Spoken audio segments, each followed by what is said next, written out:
Alright, so this video is all about how I qualified in the Boston Marathon running April of 2021. I actually have not been a runner for very long. My previous athletic accomplishments and a lot of my accolades were revolving around swimming. Shout out, go dogs. But swimming was the backbone of my youth and high school and college experience. I did play other sports, soccer, cross country, track, but those were in middle school. Water polo a little bit in high school, gymnastics a little bit in high school, but swimming was the backbone to my athletic foundation and growth and progression throughout life. When I was going through college, I took a course going into my senior year called Real World 101. And in that class, we had to make a bucket list. And yes, you can make a bucket list in any point in time, but I really took this one into serious consideration. That's probably the most homework that I've truly done and the effort that I put into this bucket list. Knowing that my life was confined to 25 yards or 50 meters for 17 years of my life almost, I wanted to see how I could push myself athletically outside of the pool. So one of my bucket list items was to run a half marathon and run a full marathon, not necessarily in the same day, but I ended up having that mindset of, well, if I just do a full marathon, I technically run a half marathon as well. So I ran my first marathon in February of 2017 at the Surf City Marathon in Huntington Beach. My goals for that marathon were to run it and not walk and run across the finish line, which I did. My total time was around 3:18. I'm not sure what place I got or anything like that. I could not walk for a week after. I could barely walk to the car after the race. My head swim coach at the time when I was assistant coaching, she goes, "You'll do another one. Just wait, you'll do another one," as I'm like limping across the pool deck trying to coach. And sure enough, the thought in the back of my head was, well, I really only need to knock 18 minutes off my time to run a sub 3-hour marathon. And the thought of this kind of Boston Marathon qualifying time of running a sub 3-hour marathon is like, I wonder if I could do it. So fast forward to February of 2019, I went for a sub 3-hour marathon at the Austin Marathon. Failed miserably because I don't remember finishing that race.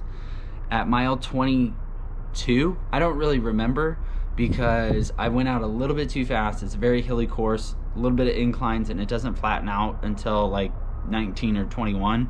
But when I got to the second half of the race, I had some hydration problems, and I don't remember finishing the last 4.5 miles, but somehow I did. I was at 3:05 for that race, spent close to 3 hours in the medical tent afterwards. I do have a couple of pictures where I'm getting IVs, full body cramps on my legs and everything like that. And then I had a redemption run in February of 2020, same course, Austin Marathon. Failed again. I was 3:01, and that time too, I knew around 23, 24, I was going to be really close to 3 hours. I knew I wasn't going to necessarily be under 3 hours. So I was right under 3:02, I was 3:01 something. Really cool to PR and actually walk away from that race. That itch was there, and unfortunately the month after, COVID shut everything down.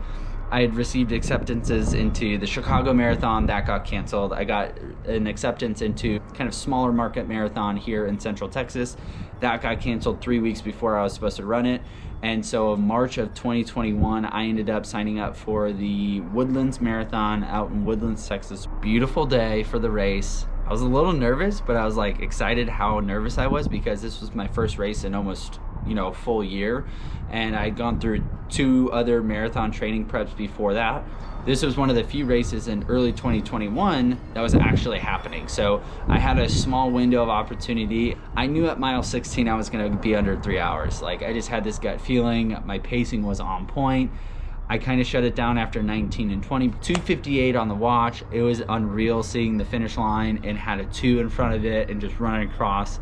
And it was just like this euphoria of like the last 3.5 years of chasing the sub 3-hour marathon was finally over. During this marathon prep of going into Boston, I definitely want to be a little bit more uncomfortable. And what I mean by that is sharing a little bit more of the process and the journey, all the successes, but all the failures and all the growth that I am going to see over the next 13, 14 weeks before I toe the line at the Boston Marathon. I have goals and expectations going into Boston, but just like getting there is like super awesome. I can't wait, and I know that like there's so much to happen between now and then, and I want to make sure that I can document it as best as possible, so then that way hopefully I can inspire, help, and encourage others to do some things out of their comfort zone. I'm really excited to continue my journey going into the Boston Marathon, April 2021. It's gonna be awesome. I really want to keep video short and sweet, so that way you guys get a little bit of information. That is how I ultimately got into running. It's from my bucket list, and that's how I ultimately qualified for the Boston Marathon. We'll see what this marathon prep brings with me. As always, we'll see you in the next one, and go make it a great day.